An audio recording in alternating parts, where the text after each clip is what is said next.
ఏ అవసరం ఉన్నా ఏ సందర్భం ఉన్నా మా ఎమ్మెల్యేలు మా మంత్రులు మేము ప్రభుత్వం అంతా అందుబాటులో ఉంటుంది. మీరు చూసింది ఇవాళకి 70 రోజులైంది. ఏ ఒక్క రోజు కూడా సెలవు తీసుకోలే.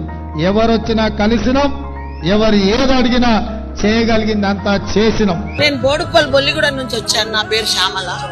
ఏ ప్రభుత్వం చేయని పనులు ఈయన చేస్తారని ఆశపడి మేము వచ్చినాము. మా బాధలు ఏమైనా చెప్పుకుందామని.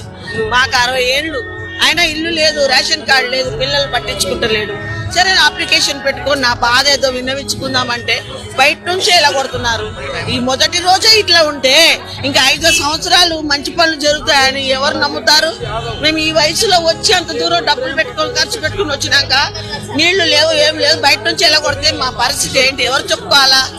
మీరు అన్ని చేస్తాను రండి అంటేనే వచ్చినాం. ఈ రోజే మోసం అయిపోయింది. మిగతా మంచి రోజులు వస్తాయి, మంచి జరుగుతుంది అని ఎవరు నమ్ముతారు?